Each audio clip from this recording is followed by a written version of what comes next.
Welcome to ma'am की class, जहाँ होती है टीचिंग इजी और इंटरेस्टिंग। अभी तक मेरे चैनल को सब्सक्राइब नहीं किया तो सब्सक्राइब कर लें। Let's learn in very easy way. चलो पढ़ें।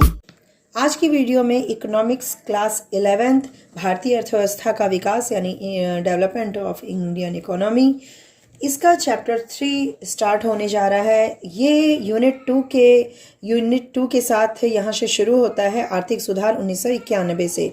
यानी कि अध्याय 2 में चैप्टर 2 में हमने पढ़ा है भारतीय अर्थव्यवस्था 1950 से 90 तक। आई होप कि आपने वो वीडियो और फर्स्ट चैप्टर की वीडियो भी देखी होगी। अगर नहीं देखी, मिस कर दिया, तो डिस्क्रिप्शन बॉक्स में लिंक है, जा कर के उसे देखिए और समझिए कि स्वतंत्रता से पहले कैसी अर्थव्यवस्था थी और जस्ट स्वतंत्रता के बाद जब पंचवर्षीय योजनाएं बनने लगी तो कैसी अर्थव्यवस्था थी। और आज की वीडियो में हम देखेंगे कि 1991 से 1991 एक टर्निंग पॉइंट था हमारी इकोनॉमी में। 1990-91 में ऐसी क्या चीज़ें हुई जो 90 से 91 में चेंज हुई। 1991 में हमें एक बड़ा चेंज करना पड़ा और उस पूरे चेंज में ये जो उदारीकरण, निजीकरण, वैश्वीकरण है, ऐसे शब्द आए और इन शब्दों का मतलब क्या है, क्यों लाना पड़ा इन तीनों शब्दों को और ऐसा मॉडल क्यों हमारी पूरी अर्थव्यवस्था में अप्लाई करना पड़ा। तो ये सारी बातें करेंगे आज के चैप्टर में। यूनिट 2 आर्थिक सुधार हुआ 1991 से और उसके अंतर्गत उदारीकरण, निजीकरण और वैश्वीकरण। ठीक है, तो चलिए स्टार्ट करते हैं अपनी वीडियो को। जब हमें स्वतंत्रता मिली तो स्वतंत्रता के बाद जो नीति विशेषज्ञों ने हमारी जो पूरी अर्थव्यवस्था की एक प्रणाली घोषित की कि कैसी रहे, वो उन्होंने मिश्रित प्रणाली को अपनाया। मिश्रित का मतलब कि पूंजीवादी क्षेत्र भी होंगे और समाजवादी यानी सरकारी क्षेत्र भी होंगे। तो इन दोनों का मिश्रण जो है मिश्रित प्रणाली को अपनाया गया। लेकिन फिर भी जो समाजवादी अर्थव्यवस्था की विशेषताएं थी या फिर समाजवाद था या सरकारी क्षेत्र था, वो पूंजीवादी को भी इस तरह से कैप्चर किया हुआ था, नियमित किए हुए था, रूल रेगुलेशन लगाए हुए थे कि हमारी पूरी अर्थव्यवस्था ना एक बंद अर्थव्यवस्था के रूप में हो गई थी। लगभग हमने अपने खिड़की दरवाजे बिल्कुल बंद कर दिए थे, जैसे न तो हम घर से बाहर जाएंगे और न अंदर किसी वायरस को आने देंगे। इस तरह से हम इतने डरे हुए थे कि शुरुआत के 7 पंचवर्षीय योजना यानी कि 1990 तक हमारी जो प्रणाली थी अर्थव्यवस्था की, वो एक बंद अर्थव्यवस्था के रूप में रह गई थी। और जब कोई बंद होता है, किसी भी बालक को अगर आप बंद कर दोगे तो उसका विकास नहीं होगा। ठीक है, यानी हमारी अर्थव्यवस्था की समृद्धि और विकास है, इन दोनों दृष्टिकोण से हम पिछड़ने लगे थे। न तो हमारी समृद्धि हुई, न विकास हो रहा था हमारा, क्योंकि हम बाहरी दुनिया से लगभग कट से गए थे। हमारी जो पूरी अर्थव्यवस्था थी उसमें सरकार का बहुत ज़्यादा स्वामित्व के रूप में उभर कर आया। मतलब पूंजीवादी तो अर्थव्यवस्था थी यानी निजी क्षेत्र तो थे, लेकिन सरकार जो है सब में नियम शर्तें इतनी ज़्यादा लगा दी थी और फिर बाहर के जो विदेशी व्यापार था वो भी लगभग बंद सा हो गया था। तो समृद्धि और विकास के दृष्टिकोण से हम पिछड़ने लगे थे। अब देखिए, किसी भी अर्थव्यवस्था के लिए 2 चीज़ें होती हैं विदेशों से जब व्यापार होता है, निर्यात और आयात। ठीक, निर्यात से हमें क्या होता है, विदेशी मुद्रा जो होती है वो प्राप्त होती है, विदेशी मुद्रा, ये आप वाकिफ हैं। आयात से हमारी मुद्रा विदेशों को जाती है, यानी कि यहाँ पे हम कह सकते हैं जो हमारे पास विदेशी मुद्रा है उसमें क्या होगी, कमी होती है और निर्यात से वृद्धि होती है। अब हमने क्या किया, इस पूरे विदेशी व्यापार को इतना नियमित कर दिया कि ये कम हो गया। विदेशी व्यापार यानी आयात निर्यात कम हो गया हमारा। निर्यात और आयात साथ साथ में दोनों हमने कम कर दिया। अब देखिए, लेकिन कुछ जरूरत की चीज़ों को के लिए हम विदेशों दूसरे देश पे ही निर्भर थे, जैसे कि पेट्रोल के लिए हमें विदेशी मुद्रा की अत्यंत आवश्यकता थी। अब अगर हम निर्यात कम कर देंगे, निर्यात यानी कि हम बेचना कम कर देंगे विदेशों को, तो विदेशी मुद्रा की जो वृद्धि है वो नहीं होगी, वो घटने लगेगी। तो विदेशी मुद्रा घटने लगी। ठीक है, और जैसे कि हमने पूरा आयात निर्यात पे प्रतिबंध लगा दिया था, आपने पिछले अध्याय में पढ़ा होगा, मेरे वीडियो में भी समझा होगा कि प्रशुल्क, कोटा, इस तरह के कई नियम हमने लगा दिए। तो निर्यात जो है वो हमारा बहुत कम हो गया। जब यह कम हो गया तो मुद्रा की जो विदेशी मुद्रा थी हमारे पास, उसकी भी कमी हो गई। तो इन सब का रिजल्ट मिला जुला जो हमने यहाँ पे 10 साल लगभग किया, 1 दशक तक किया, उसका रिजल्ट 1991 तक क्या हुआ कि सरकार अपने विदेशी ऋण के भुगतान की भी स्थिति में नहीं थी। भाई हम विदेशी ऋण भी लेते थे, सरकार हमारी विदेशी ऋण से भी काम चलाती थी। और फिर ये ऋण लिए क्यों जाते थे? जब हमारे यहाँ विदेशी मुद्रा कमी होने लगी, जब हमने आयात पे डिपेंड हो गए, निर्यात कर नहीं रहे, तो विदेशी मुद्रा की कमी हुई तो हमने विदेशी ऋण ले लिया। कई मदों के कारण हमारे जो विदेशी ऋण थे वो बढ़ते गए और विदेशी ऋण को भुगतान करने की स्थिति में भी हम नहीं रह गए थे 1991 तक। कब भुगतान करते? जब हम निर्यात में वृद्धि करते, लेकिन निर्यात को हमने कम कर दिया था सारे नियम कानून लगा के। ठीक, तो विदेशी मुद्रा को, विदेशी ऋण को भी हम भुगतान करने की स्थिति में 1991 तक नहीं रह गए थे। 1980 के दशक में जो नीतियां बनाई गई, उनका जो पूरी नीतियों का एक रिजल्ट के रूप में क्या हुआ, 1991 तक विदेशी मुद्रा जो रिजर्व था मात्र 15 दिनों का रह गया। यानी कि हमारे पास जो विदेशी मुद्रा थी, और वो विदेशी मुद्रा रिजर्व हम रखते हैं क्योंकि कुछ चीज़ों के लिए हम केवल आयात पर निर्भर होते हैं, जैसे मैंने अभी बताया पेट्रोल। ठीक है, तो मात्र 15 दिनों का था पूरे देश में। आवश्यक वस्तु की कीमतों में दूसरी तरफ वृद्धि होने लगी। आवश्यक वस्तु जिन पे हम आयात पे ही निर्भर थे और जो बहुत जरूरी थी, उसकी डिमांड बढ़ने लगी, और आयात हम नहीं कर पा रहे हैं, डिमांड ज़्यादा है, तो उनकी कीमतों में वृद्धि होने लगी। और राजस्व भी कम था। भाई राजस्व भी कहाँ से आएगा? बेरोजगारी है, जनसंख्या विस्फोट है, गरीबी है, तो इन सब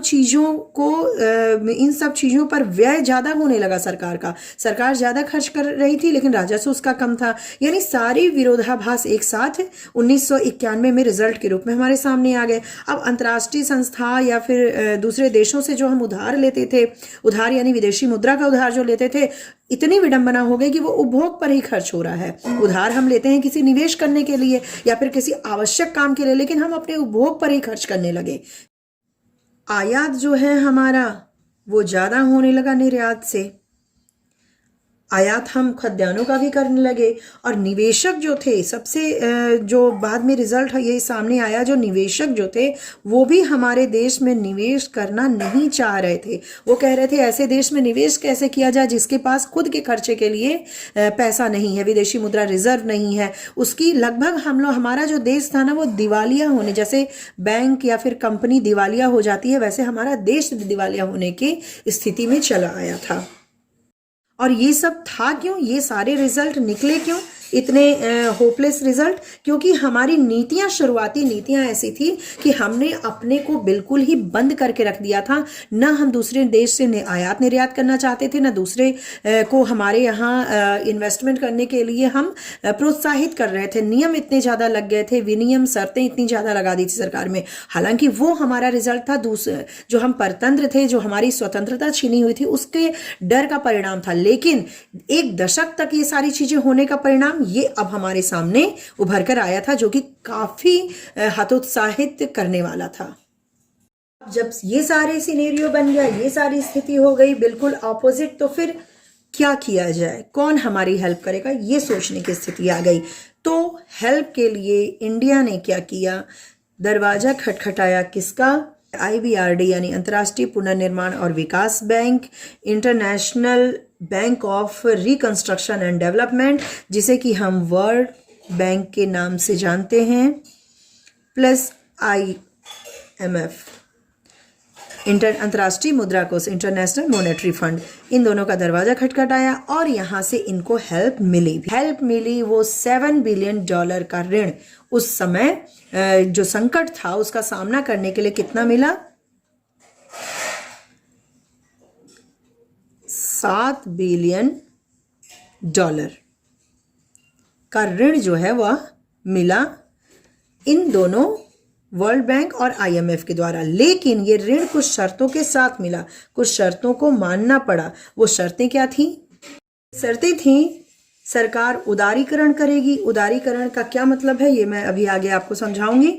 निजी क्षेत्रों पर लगे प्रतिबंध हटेंगे, निजी क्षेत्रों पर जो भी प्रतिबंध लगे थे वो भी हटेंगे, सरकारी हस्तक्षेप कम होंगे और विदेशी व्यापार पर जो लगे थे प्रतिबंध, कोटा और प्रशुल्क के, वो भी हटाए जाएंगे या फिर बहुत कम हो जाएंगे। तो ये सारी जो चीजें थी, इतनी शर्तें जो थी, वो सरकार ने मान ली। भाई दूसरा विकल्प भी नहीं था उनके पास, है ना। तो शर्तें जब मान ली और फिर उन्होंने क्या किया? नई आर्थिक नीति की घोषणा की। नई आर्थिक नीति में इन शर्तों को माना गया, मेंशन किया गया कि हाँ इस तरह से होगा, और फिर नई आर्थिक नीति का एक फॉर्मेट दिया गया है ना, जिसमें ये सारी चीजें इंक्लूड हो सकें। तो नई आर्थिक नीति का जो मॉडल था वो एलपीजी मॉडल पे आधारित बनाया गया। एलपीजी मॉडल यानी L for liberalisation, P for privatisation और जी फॉर ग्लोबलाइजेशन। चलिए समझते हैं, अभी घबराने की जरूरत नहीं है, इसको समझते हैं कि एलपीजी का मॉडल क्या था और इसके अंतर्गत कैसे अलग अलग तरीके से फॉर्मेट बने और सारे फॉर्मेट को मिला के नई आर्थिक नीति घोषित की गई। आर्थिक नीति 1991 को दो भागों में हम विभाजित करके देख सकते हैं, स्पष्ट कर सकते हैं। स्थायित्वकारी उपाय और संरचनात्मक उपाय, यानी जितने भी सुधार किए गए, सबसे पहले तो वो सुधार ही इसलिए किए गए कि जो हमारी अर्थव्यवस्था है वो कंपटीशन कर सके, है ना, एक कंपटीशन वाला जो एटमॉस्फेयर है वो डेवलप हो सके, और दो जो विदेशी फर्में हैं जो व्यापार में हैं, विदेशी व्यापार में उनका प्रवेश हो सके, निवेशक आ सके, यानी जो भी चीज़ें कमी थी अभी तक हमारे आर्थिक नीतियों में उसको दूर किया जा सके। तो इन सारी नीतियों को हम दो उपसमूह में विभाजित कर सकते हैं, स्थायित्वकारी उपाय और संरचनात्मक सुधार। ठीक, स्थायित्वकारी उपाय जो थे वो अल्पकालिक थे, इनके जो भी नीतियां बनती थी अल्पकालिक थे। जैसे इसमें क्या था, भुगतान संतुलन को सही करना, मुद्रास्फीति का नियंत्रण करना। मुख्य रूप से दो हम कह सकते हैं इसमें देखा जाता था, भुगतान संतुलन को सही रखना और मुद्रास्फीति का नियंत्रण। तो इन दो पॉइंट को, क्योंकि ये अल्पकाल की होते हैं, शॉर्ट टर्म से ये सारी संकट होते हैं, तो इन दोनों को बैलेंस्ड करना स्थायित्वकारी उपाय कहे जाते हैं। और संरचनात्मक सुधार ये भाई दीर्घकालीन होते हैं, दीर्घकालीन सुधार के रूप में इसको देखा जाता है। किसी अर्थव्यवस्था की संरचना में ही सुधार कर देना, और संरचना में सुधार के लिए दीर्घकाल बहुत जरूरी है, थोड़े अल्प समय में, शॉर्ट टर्म में ये नहीं हो सकता है। तो इसमें मुख्य रूप से हम कह सकते हैं जैसे कि कुशलता, अर्थव्यवस्था की जो कुशलता थी उसमें सुधार करना, और प्रतिस्पर्धा की क्षमता को बढ़ाना, मतलब कि भारत की अंतर्राष्ट्रीय प्रतिस्पर्धा क्षमता को बढ़ाना। अब ये जो है बहुत इंपॉर्टेंट था, प्रतिस्पर्धा को कैसे बढ़ाया जाए। कुशलता में तो सुधार करना ही पड़ेगा, और क्यों करना पड़ेगा कि जब हमें किसी से कंपटीशन करना है, जैसे आपको अगर अपने क्लास में ही दूसरे बच्चों से कंपटीशन करना है तो आप अपने में सुधार करोगे, अपनी कुशलता में, अपनी पढ़ाई में, अपने पढ़ने के घंटे को बढ़ाओगे, अच्छी बुक्स पढ़ोगे और सही आंसर देखोगे, सही वीडियोज़ देखोगे और अपनी कुशलता में सुधार करोगे। क्यों? क्योंकि आपको कॉम्पिटिशन करना है। तो इसी तरह इंडिया को भी कॉम्पिटिशन करना था अंतर्राष्ट्रीय स्तर पर, अंतर्राष्ट्रीय प्रतिस्पर्धा की क्षमता को बढ़ाना था, इसलिए कुशलता में सुधार जरूरी है। और ये सारी चीज जो होती हैं वो लॉन्ग टर्म मांगती हैं, और इसी पे ये जो संरचनात्मक सुधार है ये किस पर आधारित था? एलपीजी मॉडल पे। एलपीजी मॉडल, ये एलपीजी हमारा लिक्विड पेट्रोलियम गैस नहीं है जो सिलेंडर आपके घर में लगा है, आप वो न सोचिएगा। एलपीजी मॉडल जो है आर्थिक सुधार 1991 में जो ये आजमाया गया, इसको एक्सेप्ट किया गया, इसका फुल फॉर्म है एल फॉर लिबरलाइजेशन, यानी कि लिबरलाइजेशन का मतलब उदारीकरण, पी फॉर प्राइवेटाइजेशन यानी कि निजीकरण, और जी फॉर ग्लोबलाइजेशन यानी कि वैश्वीकरण। अब हम एक एक करके इन तीनों मॉडल को जानेंगे कि उदारीकरण के अंतर्गत कौन कौन से कार्य किए गए, निजीकरण के और वैश्वीकरण के अंतर्गत क्या किया गया, किस तरह के सुधार किए गए और चेंजेस किए गए।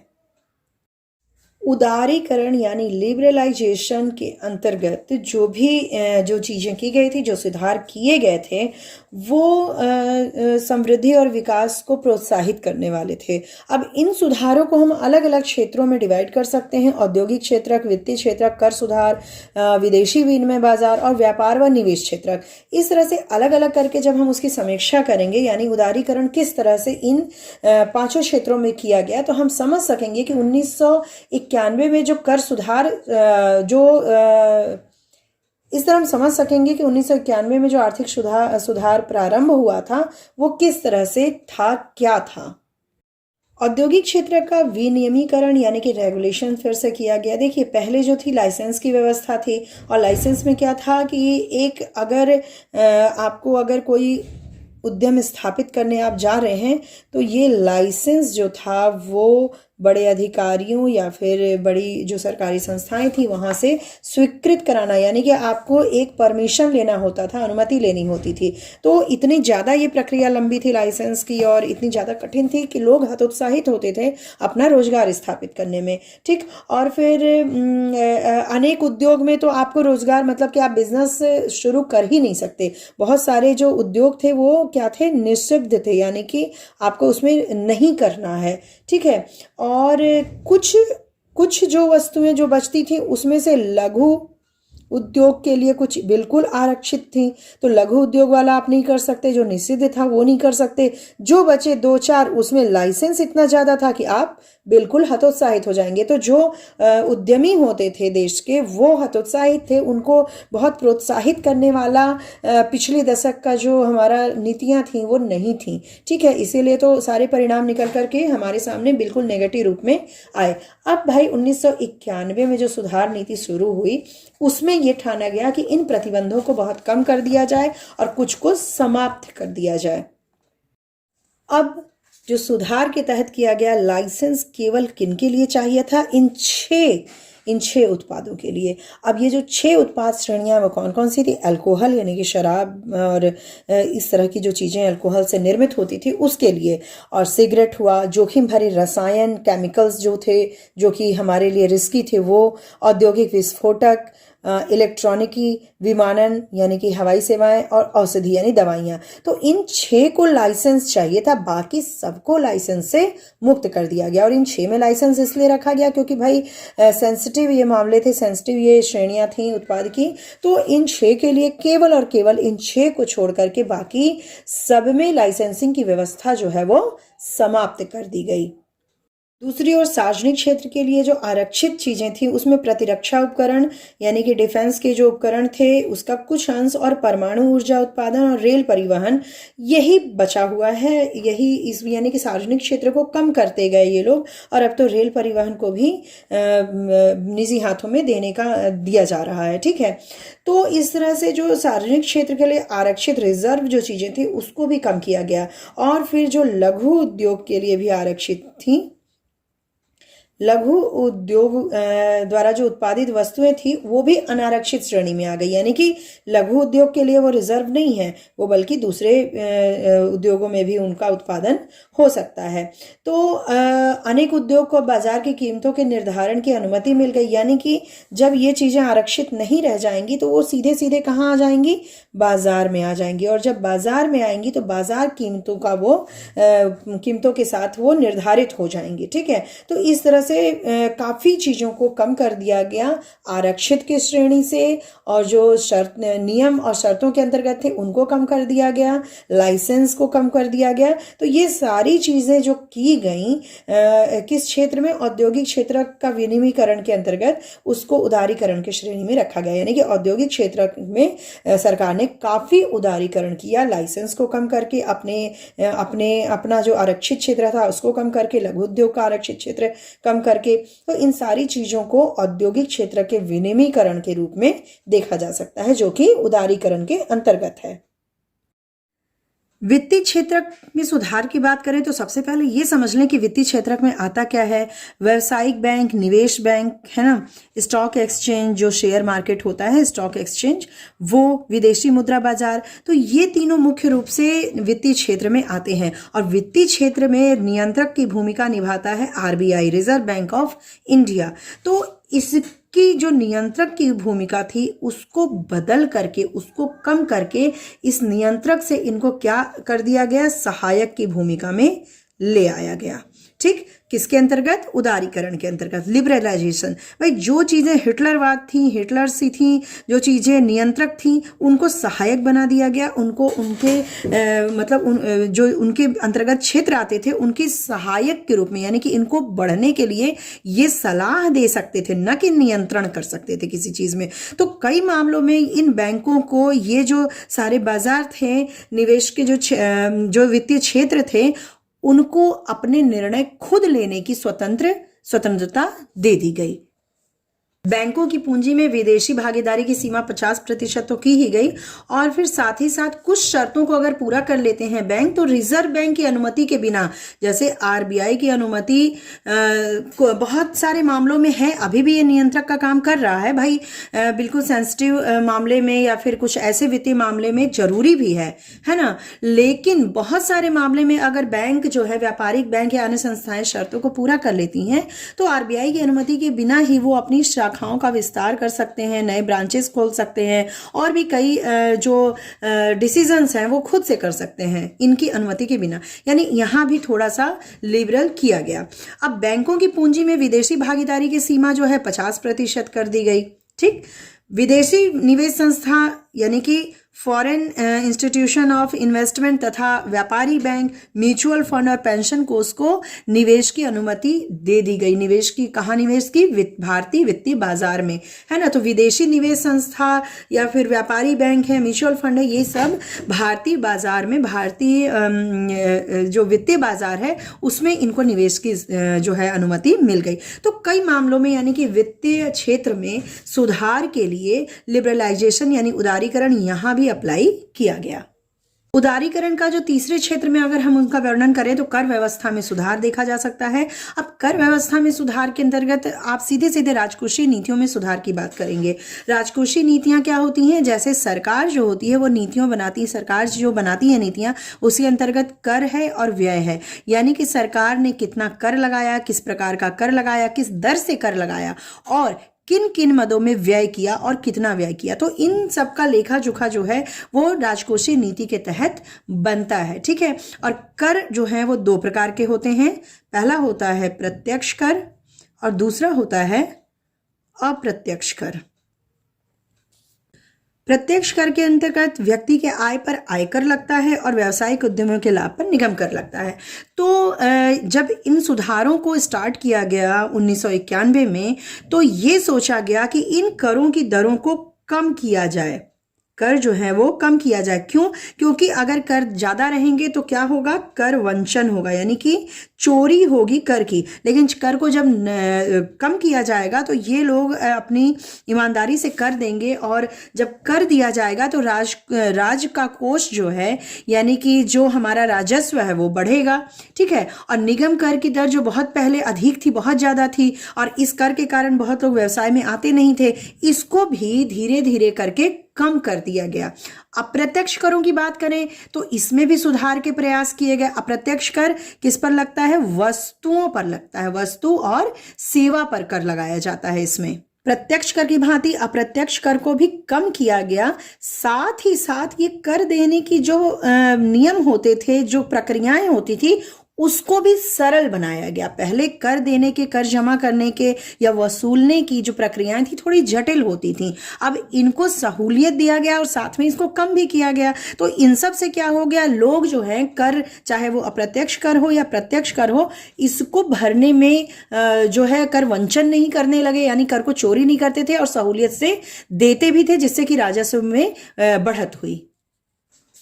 हाल ही में अप्रत्यक्ष कर प्रणाली को और भी ज़्यादा सरल बनाने के लिए और इसको इंटीग्रेटेड बनाने के लिए, यानी एक ही जगह से, भैया क्यों हम अलग अलग विंडो पे अलग अलग कर दें, है ना। तो वस्तु और सेवा पे आधारित जो हमारा अप्रत्यक्ष कर था उसको जीएसटी यानी कि वस्तु सेवा कर अधिनियम, गुड्स एंड सर्विस टैक्स, इस ये 2016 में अभी हाल में ही भारतीय संसद द्वारा इसको पारित किया गया, इसके कानून को, और 1 जुलाई 2017 से ये लागू भी हो गया। ये वन विंडो टैक्स, यहाँ पे वन विंडो एक ही साथ जीएसटी जो है और कहीं कोई कर अलग अलग नहीं लगेगा और इससे कर वंचन भी कम हो जाएगा, ठीक है, और सरकार को अतिरिक्त आय भी प्राप्त होगी। तो एक राष्ट्र एक टैक्स एक बाजार, ये इसका स्लोगन था, एक राष्ट्र एक टैक्स एक बाजार। ये जीएसटी के द्वारा उसको संभव किया गया। विदेशी क्षेत्र में पहला सुधार जो था वो विदेशी विनिमय बाजार में किया गया, है ना। इसका मतलब ये हुआ कि विदेशी विनिमय जो था, जो रुपए और डॉलर, रुपए पाउंड, मतलब विदेशी मुद्रा का जो विनिमय था उसका सुधार के लिए इसमें कदम उठाए गए। और 1991 में भुगतान संतुलन की समस्या, जो भुगतान संतुलन की समस्या क्या हो गई थी कि निर्यात हमारे बहुत कम हो गए थे और आयात इस हिसाब से बहुत ही ज़्यादा हो गए थे। इससे क्या हो गया था, हमारे पास विदेशी मुद्रा का बिल्कुल अभाव हो गया। तो इसको ठीक करने के लिए तत्कालिक निदान हेतु क्या किया गया कि रुपए का अवमूल्यन कर दिया गया। अब रुपए का अवमूल्यन क्या है ये मैं अभी ब्रीफली बता देती हूँ, उसको और अच्छे से समझना है तो मैंने आर्थिक शब्दावली का जो सीरीज स्टार्ट किया है उसमें आप देख सकते हैं, सीरीज 1 या 2 में ये आपको अच्छे से मिल जाएगा। आप वहां जाके उसका लिंक मैं दे दूंगी वीडियो का, आप देख लीजिएगा। तो रुपए का अवमूल्यन यानी कि रुपए का जो दाम है वो विदेशी मुद्रा के दाम से काफ़ी कम कर दिया गया। जैसे $1 के बराबर अगर यहाँ 73 रुपये है और अगर हम इसे जो है 80 कर दें तो यहाँ पे हमारी मुद्रा और सस्ती होगी, अवमूल्यन कर दिया गया। तो इससे क्या होता था कि निर्यात हमारे बढ़ते थे, निर्यात हमारे सस्ते हो गए। भाई हम 80 के दाम के बराबर की चीज़ें देंगे आपको $1 में, अगर 90 कर दे तो 90 के बराबर की चीज़ें देंगे $1 में। तो हमारे निर्यात क्या हो जाते थे, सस्ते। तो निर्यात सस्ते हो जाते थे तो निर्यात की मांग बढ़ जाती थी और आयात हमारे महंगे हो जाते थे तो आयात हम कम करते थे। इससे क्या होता था कि हमारा जो भुगतान संतुलन है उसकी समस्या निदान हो जाती थी, उसकी समस्या का निदान हो जाता था। तो रुपए का अवमूल्यन किया गया। फिर रुपए के मूल्य निर्धारण में, जैसे विदेशी बाजार में रुपए का मूल्य निर्धारण सरकार के कब्जे में था, उसको भी नियंत्रण से मुक्त किया गया। और अब ये हालत है कि बाजार ही, जो बाजार है विदेशी मुद्रा का बाजार है, उसमें मांग और पूर्ति के हिसाब से रुपए का जो है मूल्य वो निर्धारित हो रहा है ना। तो ये सारी प्रक्रियाएं जो है वो विदेशी विनिमय सुधार के रूप में उदारीकरण यहाँ पर भी अप्लाई किया गया। अब बात करते हैं 5वें बिंदु, व्यापार और निवेश नीति सुधार। व्यापार और निवेश में भी काफ़ी पहले कड़े प्रतिबंध लगाए गए थे, जैसे कि आयात और निर्यात पे कोटा प्रशुल्क लगाया गया था। कोटा के द्वारा परिमाण की कितना आयात करना है, अगर एक भारत का जो उद्यमी है, जो इन बिजनेसमैन है, उसको ज़रूरत है इतने आयात की, लेकिन एक निर्धारित है कि नहीं आप इससे ज़्यादा तो आयात करेंगे नहीं, तो इतने आयात में भैया ये क्या निर्माण कर पाएंगे, निर्माण कर पाएंगे। दूसरी तरफ प्रशुल्क, यहाँ पे जो फीस लगती थी, प्रशुल्क कहते हैं उसको, टैरिफ कहते हैं उसे। तो ये जो टैरिफ थी वो इतनी हाई थी कि ये जो हमारे बिजनेसमैन थे हतोत्साहित हो जाते थे। वो क्या मंगाए, इतना महंगा सामान हो जाता था, आयातित सामान जो हो जाता था, है ना। तो ये बनाना ही नहीं है। इन्होंने पहले ही मतलब हतोत्साहित जब हो जाएंगे हमारे बिजनेसमैन तो क्या करते थे कि भैया ये बनाना ही नहीं है, और बनाते भी थे तो इतनी उच्च कोटि का नहीं कि वो कंपटीशन कर सके इंटरनेशनल मार्केट में। तो ये सारी जो कमियां थी इसको हटाना बहुत ज़रूरी था। और फिर देश की प्रौद्योगिकी को जो है, आधुनिक प्रौद्योगिकी जो है देश की विदेश की, उसको अपनाना ज़रूरी था। तो इस संदर्भ में सुधार किए गए व्यापार और निवेश नीति में, ठीक। और उसका लक्ष्य क्या था, आयात और निर्यात पर परिमाणात्मक प्रतिबंध हटाना, यानी कि जो कोटा निर्धारित कर दिया जाता था उसको हटाना कि नहीं आप इतना ही मंगा सकते हैं। भाई क्यों, हम चाहें तो, हमने पैसा दिया, हम चाहे जितना मंगाएं, तो ये कोटा को हटा दो, ये हटाना। प्रशुल्क दरों में कटौती, जो कि यहाँ पे टैरिफ लगता था, शुल्क लगता था आयातों पे, उन पे कटौती करना। फिर आयातों के लिए लाइसेंस प्रक्रिया की समाप्ति की, कुछ जो गिने चुने चीज़ें थी जिसमें कि फिर अगला था आयातों के लिए लाइसेंस प्रक्रिया की समाप्ति, मतलब कि जो आयात हो रहे हैं उसमें लाइसेंस यानी परमिशन की जरूरत, इसको भी हटाया जाए। तो इन सब चीजों को लक्ष्य बना करके एक उदारीकरण का जो यहाँ पर तो इन सब चीजों को लक्ष्य बनाकर उदारीकरण को यहाँ पे अप्लाई किया गया व्यापार और निवेश नीति में। इन लक्ष्यों को उदारीकरण के तहत अप्लाई किया गया और इसमें जो किया गया जो चीज़ें प्रक्रिया के रूप में हुई वो है हानिकारक व पर्यावरण संवेदी उद्योगों के उत्पाद को छोड़कर, मतलब जो हानिकारक उद्योग हैं या फिर पर्यावरण को हानि पहुंचाने वाले उद्योग हैं उनके उत्पादों को छोड़कर अन्य सभी वस्तु पर आयात लाइसेंस व्यवस्था समाप्त कर दी गई। मतलब लाइसेंस किस में लेना है अब? केवल हानिकारक व पर्यावरण संवेदी उद्योग के उत्पाद के लिए। ठीक। फिर अप्रैल 2001 से कृषि उत्पाद और औद्योगिक उपभोक्ता पदार्थों के आयात पर मात्रात्मक प्रतिबंध भी मुक्त कर दिया गया, यानी कि मात्रा यानी कोटा अब निर्धारित नहीं होगा। किस पर? कृषि पदार्थ पे और औद्योगिक उपभोक्ता पदार्थ पे, जो कि उपभोग की चीजें हैं, उद्योग में आवश्यक चीजें हैं, कृषि पदार्थ है, इस सब पे कोटा निर्धारित नहीं, यानी प्रतिबंध जो था वो हटा दिया गया। फिर भारतीय वस्तुओं को जो बाजार में विदेशी बाजार में निर्यात किया जाता था उनको भी शुल्क से मुक्ति दे दी गई, यानी कि जो निर्यात कर रहे हैं चीजें उनको भी शुल्क नहीं भरना पड़ेगा। तो इन सब का रिजल्ट क्या होगा? यही होगा कि हमारी जो व्यापार है, हमारा जो आयात और निर्यात है वो वृद्धि करेगा, वो बढ़ेगा, जो कि 80 के दशक में बिल्कुल ही लगभग समाप्त हो चुका था, कम हो चुका था और जिसका खामियाजा हमें भुगतना पड़ा था। तो 1991 की नीति में ऐसे नियम किए गए कि लाइसेंस व्यवस्था को बहुत ही संकुचित किया गया, मात्रात्मक प्रतिबंध को हटाया गया, निर्यात शुल्क से मुक्ति मिली हमें। तो ये सारी चीजें उदारीकरण के तहत हुई। आर्थिक सुधार में एलपीजी मॉडल जो अप्लाई किया गया, इसमें दूसरा जो बिंदु है वो है निजीकरण। अब ये निजीकरण क्या है? निजीकरण को का अर्थ अगर पूछा जाए तो हम कह सकते हैं किसी सार्वजनिक उपक्रम यानी सरकारी उद्यम जो है उसके स्वामित्व या प्रबंधन का सरकार द्वारा त्याग, यानी कि या तो स्वामित्व ही छोड़ देगा सरकार या तो फिर उसके प्रबंधन को किसी और को दे देगा। अब किसे देगा? निजी क्षेत्र को। भाई दो ही क्षेत्र होते हैं, एक होता है सरकारी क्षेत्र, एक होता है निजी क्षेत्र। तो निजी क्षेत्र को प्रबंधन के लिए दे दे तो इसके दो तरीके हो सकते हैं। क्या? या तो सार्वजनिक कंपनी के स्वामित्व और प्रबंधन से बाहर हो जाए सरकार जो है सार्वजनिक कंपनी, सरकारी कंपनी है, उसका मालिक है और प्रबंध कर रहा है, उससे या तो वह बाहर हो जाए, यानी कि सौंप दे, इसका जो स्वामित्व और प्रबंधन करना है वो सौंप दे। मालिक तो सरकार ही रहे लेकिन सौंप दे निजी क्षेत्र को कि भैया इसका मैनेजमेंट आप देखो और इसके मालिक कुछ शेयर दे करके कि आप इसके मालिक हो। या फिर सार्वजनिक क्षेत्र की जो कंपनी है उसको सीधे बेच ही दिया जाए, या तो बेच दिया जाए या तो फिर सरकार जो है उस कंपनी के शेयर बहुत कम कर ले, अपना जो हिस्सेदारी है वो बहुत कम कर ले और स्वामित्व प्रबंधन निजी क्षेत्र को दे दे। तो ये दो तरीके से निजीकरण कर सकती है सरकार और किया सरकार ने। इस तरह से अगर सार्वजनिक क्षेत्र जो है वो शेयर इक्विटी की बिक्री के माध्यम से निजीकरण करती है तो उसको विनिवेश कहा जाता है।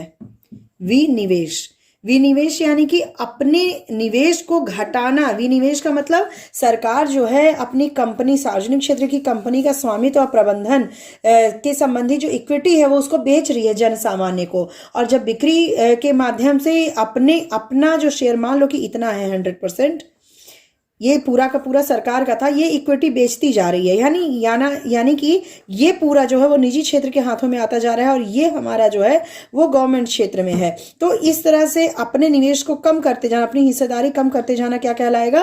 विनिवेश कहलाएगा। तो विनिवेश को एक वाक्य में हम कह सकते हैं कि किसी सार्वजनिक क्षेत्र के उद्यम द्वारा जन सामान्य को इक्विटी की बिक्री के माध्यम से निजीकरण को क्या कहा जाता है? विनिवेश।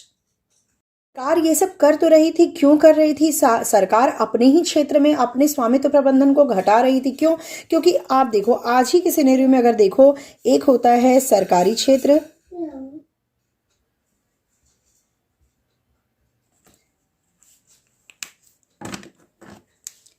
और एक होता है निजी क्षेत्र, यानी कि प्राइवेट क्षेत्र। सरकारी क्षेत्र हो गया और निजी क्षेत्र। आपको खुद इसके प्रबंधन, स्वामित्व जिसका भी है आपको समझ में आ जाता होगा। स्कूल्स आप देख लीजिए,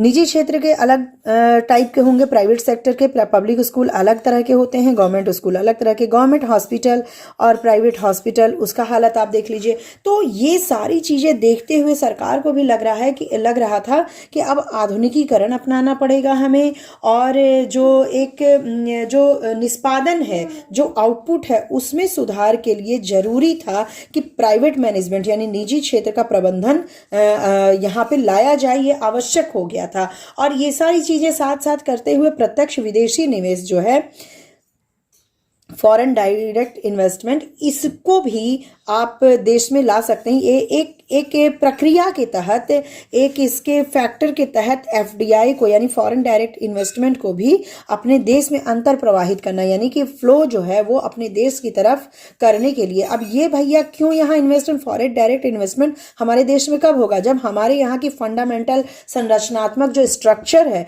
वो सही रहेगा, और उसको सही करने के लिए सरकारी क्षेत्र की जो कंपनियां थी वो नाकाफी थी, यानी सरकारी क्षेत्र की कंपनियां जो थी वो फेल हो रही थी। और तो फिर सरकार को लगा कि भाई हमें निजीकरण जरूरी हो गया है, और निजीकरण की दिशा में उन्होंने क्या किया, या तो अपना स्वामित्व प्रबंधन घटा लिया विनिवेश के द्वारा, या फिर सीधे सीधे अपनी कंपनियों को बेच दिया। साथ ही जो सार्वजनिक उपक्रम जो ठीक ठाक थे, जो कि अच्छा आउटपुट दे रहे थे, सार्वजनिक उपक्रम, उनको क्या किया गया कि भैया आप स्वायत्त हो जाइए, यानी कि अपने निर्णय खुद लीजिए।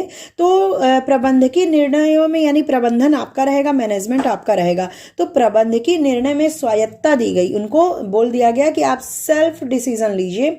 स्वायत्तता प्रदान कर उनकी कार्यकुशलता को सुधारने का प्रयास किया गया, यानी कि इनकी कार्यकुशलता तभी सुधर सकती है जब ये अपने निर्णय स्वयं ले।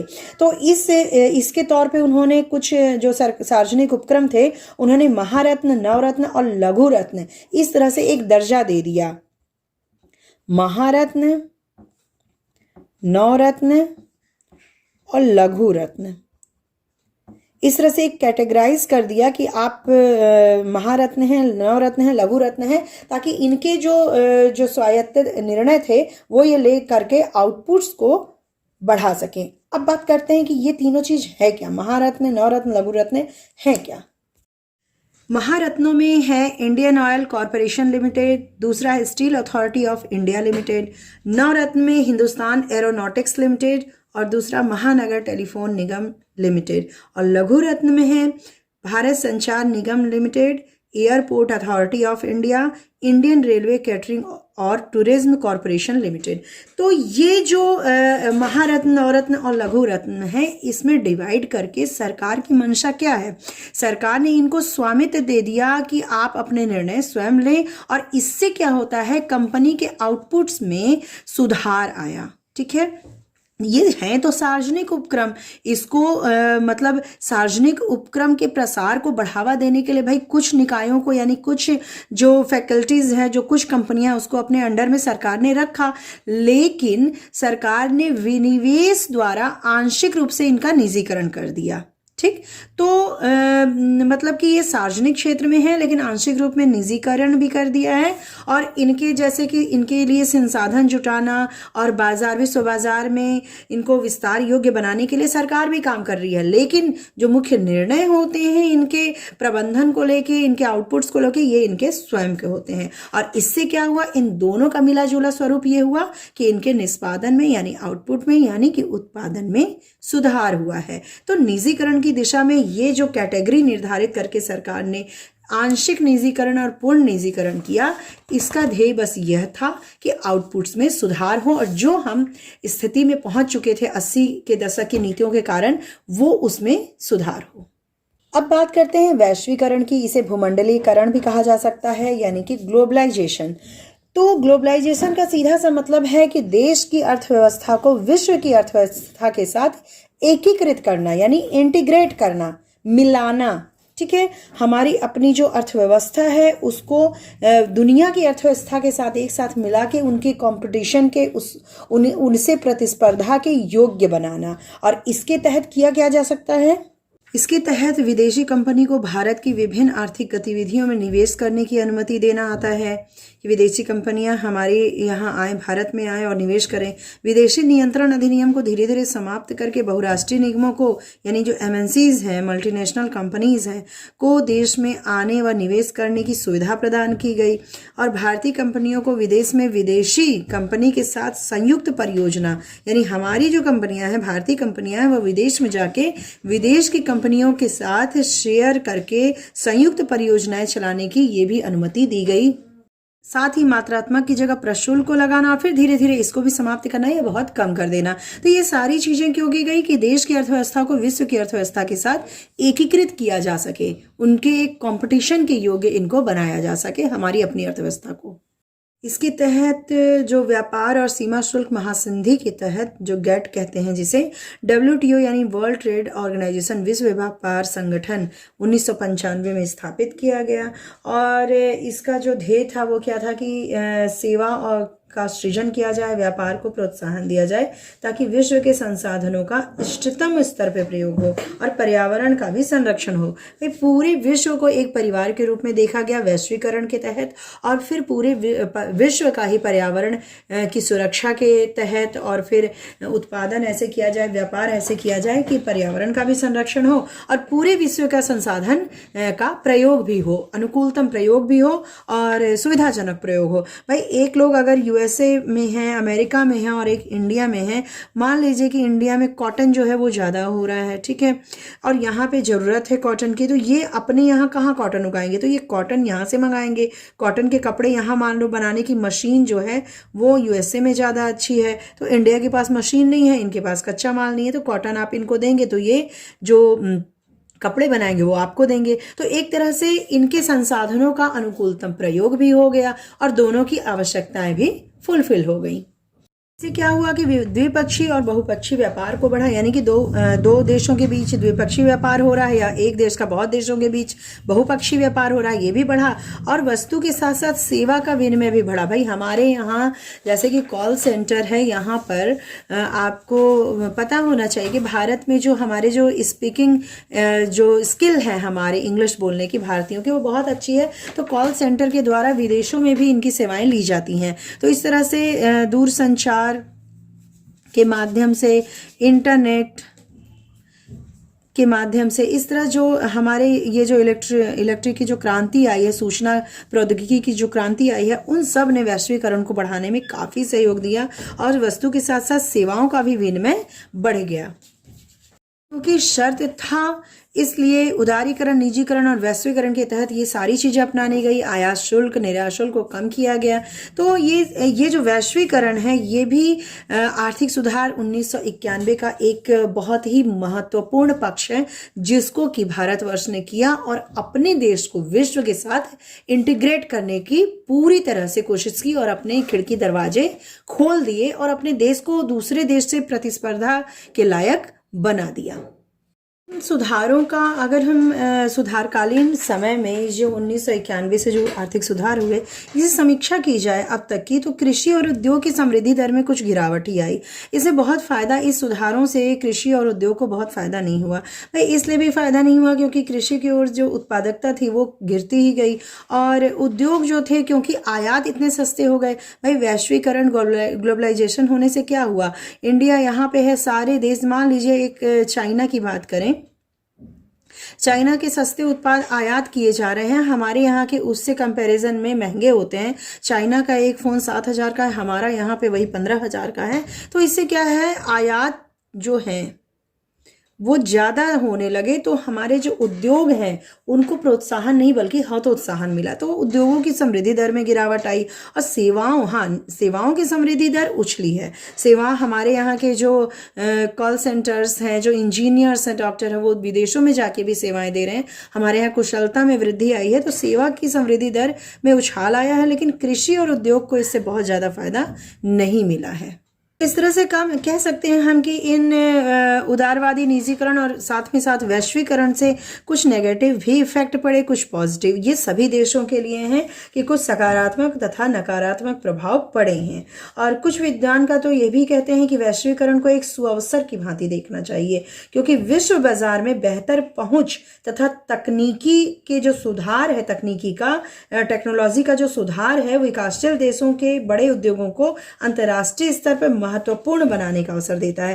भाई हमारे यहाँ के जो अनस्किल्ड या फिर कम जो स्किल्ड हैं, वो जब अंतर्राष्ट्रीय स्टेज पे जाते हैं तो अपने आप को कंपटीशन में पाते हैं और फिर अपने ऊपर सुधार करते हैं। लेकिन कुछ आलोचक भी हैं जो कहते हैं कि वैश्वीकरण अमीर देशों द्वारा विकासशील देशों के आंतरिक बाजार पर कब्जा करने की साजिश है। भाई कुछ लोग कहते हैं कि भारत में उनको क्या मिल रहा है, बाजार मिल रहा है।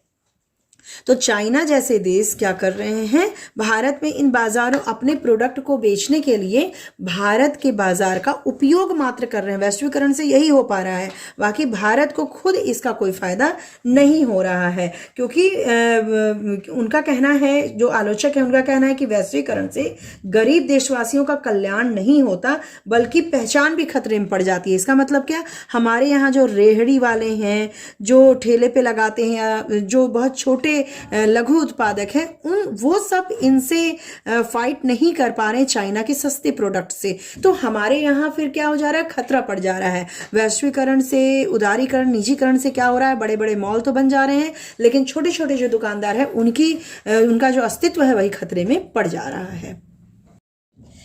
लेकिन फिर भी कहा जा सकता है कि कुछ प्रतिबंधों के साथ अगर उदारीकरण, निजीकरण और वैश्वीकरण को बड़ी सोच समझ के साथ अप्लाई किया जाए तो ये जो पिछले हमारे 1990 से पहले की जो दशा थी वो नहीं होगी। और इसको अगर उदारीकरण, निजीकरण और वैश्वीकरण में कुछ प्रतिबंधों को लगाते हुए सरकार अगर उसका इस्तेमाल करे, बड़े होशियारी से करे, तो ये हमारे लिए जो एलपीजी मॉडल है वो काफ़ी हेल्पफुल साबित हुई भी है और आगे भी होगी हमारे देश के विकास में। इसके साथ ही ये चैप्टर हमारा होता है डन। और ये चैप्टर कैसा लगा आपको, ये मुझे कमेंट करके ज़रूर बताइएगा। और साथ में ही कोई भी क्वेरीज हो तो आप कमेंट बॉक्स में कमेंट कर सकते हैं। और अगर वीडियो अच्छी लगे तो एक लाइक तो ज़रूर आप देंगे, और मेरी चैनल पे कोई भी नया है तो सब्सक्राइब प्लीज़ ज़रूर कर लेना, क्योंकि ऐसी ही ईजी टीचिंग आपको आगे भी मिलती रहेगी। बाकी लाइव क्लासेस में MCQ स्पेशल भी आपको मिलता रहेगा। चलिए मिलते हैं अपने अगले वीडियो में एक और नए टॉपिक के साथ। तब तक के लिए goodbye and take care.